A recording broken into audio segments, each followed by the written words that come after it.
Hare Krishna. Let us understand Bhagavad Gita as it is, written by His Divine Grace A.C. Bhaktivedanta Swami Srila Prabhupada.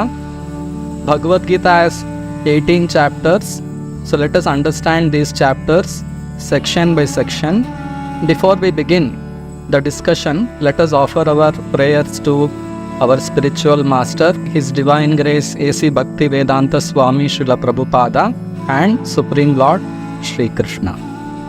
Namo Om Vishnu Padaya Krishna Prishthaya Bhutale Srimate Bhaktivedanta Swamin Niti Namine Namaste Saraswate Deve Gauravani Pracharine Nirvishesha Shunyavadi Paschatya Deshatarine Jai Shri Krishna Chaitanya Prabhu Nityananda Shri Advaita Gadadhara Shri Vasadi Gaura Bhakta Vrinda Hare Krishna Krishna Krishna Hare Hare Hare Rama Rama Rama Hare Hare Om Namo Bhagavate Vasudevaya Om Namo Bhagavate Vasudevaya Om Namo Bhagavate Vasudevaya.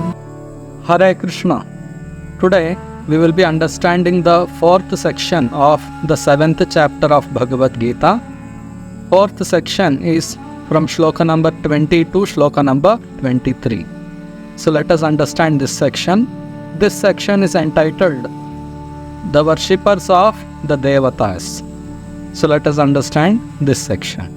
In the previous section, Krishna had described 4 kinds of people who do not surrender to him and 4 kinds of people who surrender to him. Among those who surrender to Krishna, Krishna told that he likes the pure devotees who serve him without any material desire.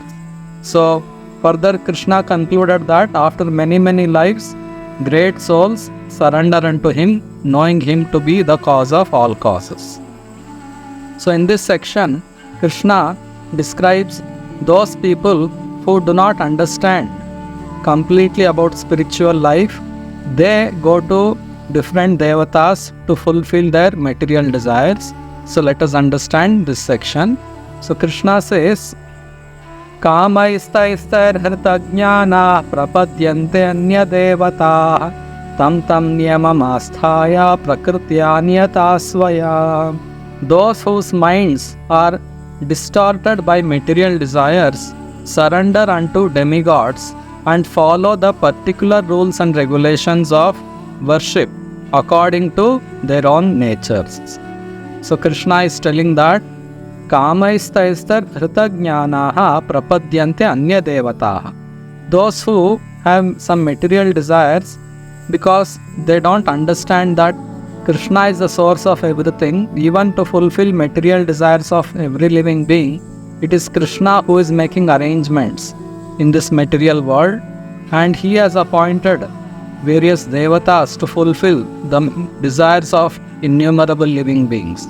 So people who don't understand the complete science of this creation, they think that to fulfill some material desires, it is better to worship the devatas than to approach the Supreme Lord.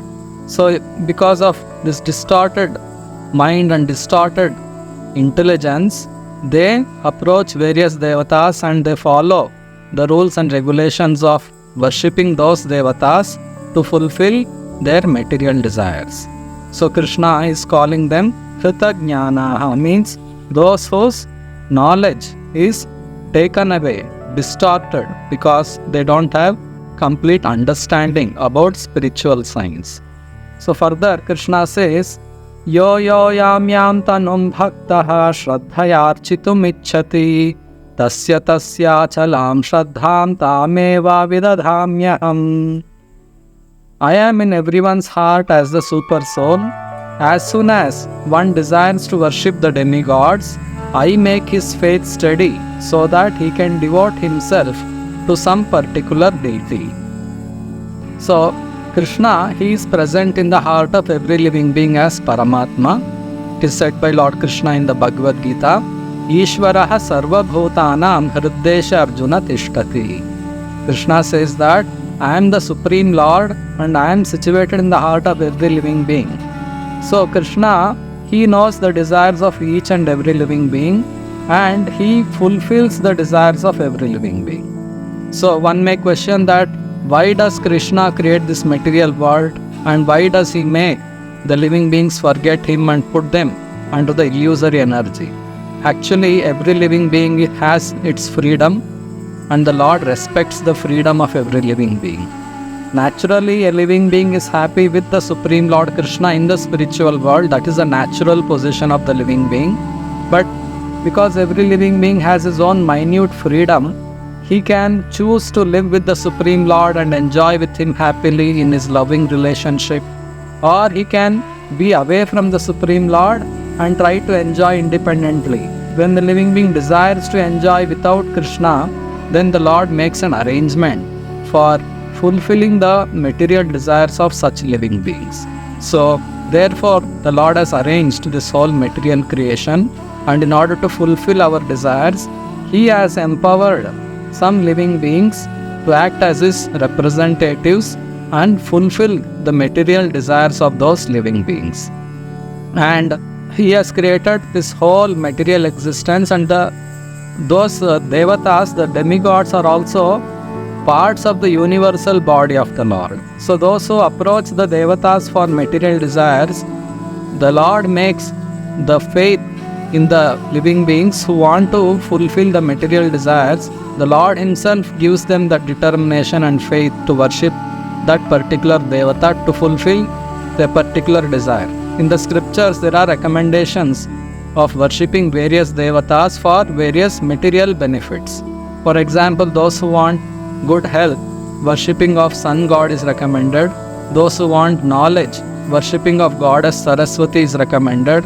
And those who want beautiful wife, worshipping of Uma, the wife of Lord Shiva, is recommended. Like that, various devatas have that empowerment by the Supreme Lord to supply certain material benefits to their worshippers. So those devatas are also parts of Krishna, and the living beings who want to fulfill their desires, they are also parts of Krishna. The devatas are not independent in supplying whatever a living being asks for. It is supplied by Krishna to the devatas, and the devatas are agents who award those benefits to the worshipping living beings. So no one is independent of the Supreme Lord. Supreme Lord is the ultimate cause of everything. Lord Krishna is the cause of everything. So even the devatas, they are aware of it. But those who are less intelligent, they think that to fulfill certain material desires, it is better to worship the devatas than approach the Supreme Lord Krishna. But pure devotees who have complete knowledge of everything, even if they have some material desires, they don't approach the devatas. They approach the Supreme Lord Krishna Himself, and Krishna fulfills the desires of His pure devotees.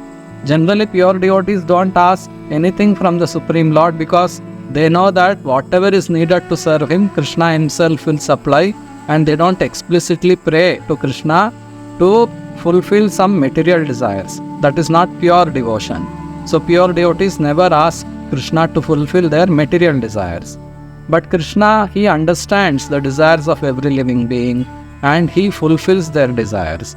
For those who don't want to surrender to Him directly, Krishna makes their faith and determination towards a particular devata because they are still in the mode of passion and ignorance. So being influenced by the modes of passion and ignorance, some human beings, they want to worship some other devatas for fulfilling their material desires. So Krishna makes their faith in a particular devata very steady and strong, and enables them to fulfill those material desires by making them worship a particular devata, and He supplies those material benefits through the devata to the worshipper. So that is explained here by Lord Krishna. So further Krishna says, Sataya Shraddhaya Yuktas Tasya Radhanamihate Labhante Cha Tataha Kaman Mayaiva Vihitan Hitan. Endowed with such a faith, he seeks favor of a particular demigod and obtains his desires. But in actuality, these benefits are bestowed by me alone. So here very clearly Krishna is telling that when a worshipper of the Devata worships a particular Devata for fulfilling his material desires, those material benefits are supplied by Krishna himself. Actually, those material benefits do not belong to the Devata. It belongs to Lord Krishna. Krishna supplies it to the worshipper through the Devatas. So Krishna supplies everything needed by the living beings. Further, Krishna says, Antavattu phalam tesham tadbhavatyalpamedasam devan devaya joyanti madbhaktayanti mamapi. Men of small intelligence worship the demigods, and their fruits are limited and temporary. Those who worship the demigods go to the planets of the demigods, but my devotees ultimately reach my supreme planet. Here Krishna is telling that the benefits which a person gets by worshipping Devatas, they're all temporary and they're all material. They're not permanent benefits. By the end of the body, those benefits are also destroyed. Even the Devatas don't occupy those positions eternally as Devatas. When their punya is reduced, they also will have to give up those Devalokas, and they also will come down to earthly planets. So, the benefits given by the Devatas to the worshippers are antavat, means they are all limited and temporary. And those who worship the Devatas, they go to the planets of the Devatas and they live there with the Devatas for some time. Those who worship Krishna, they will go to Krishna Loka and live with Krishna forever. The difference between Devalokas and Krishna Loka is Devalokas are all temporary material planets. They will all get destroyed after some time. But spiritual planets where Lord Krishna lives in the form of Vishnu in Vaikuntha Lokas and in the form of Lord Krishna in Goloka, they're all spiritual planets and they're all eternal planets. So once we reach Vaikuntha Lokas or Krishna Loka, we can live with Krishna forever without any destruction, without any pain, without any miseries. That's why it's called Vaikuntha Loka, a place where there is no anxiety. But Devalokas are not free from anxiety. Always there are Devatas are also in anxiety because many times Asuras come and they try to attack the Devalokas to occupy those positions. So Devatas are also full of anxiety, and Devalokas are also temporary. They also will get destroyed. So an intelligent man will understand these concepts very clearly, and instead of worshipping Devatas for some temporary material benefits, he directly surrenders to Lord Krishna and he tries to establish his eternal relationship as an eternal servant of Krishna and returns back to the spiritual world where he can live forever happily with Krishna. This is what Krishna wants from every living being. But those who are less intelligent, they don't want to surrender to Krishna. They don't want to accept that they're eternal parts of Krishna. They don't want to accept that they're eternal servants of Krishna. They want to rebel against this primary fundamental law of God.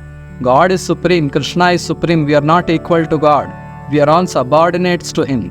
Those who break this fundamental law of God, they are in this material world and they try to live independently and try to enjoy independently. So that is why there is a lot of suffering in this material world. Even if we try to make all sorts of material arrangements by worshipping Devatas, we cannot live happily in this material world. This body itself is temporary, and all the material benefits that we may get by working hard and by worshipping Devatas, they are also temporary. Therefore Krishna is telling, Antavattu phalam tesham tadbhavati alpamedasan. Those who are alpamedasa, those who are less intelligent, they worship Devatas for some material benefits.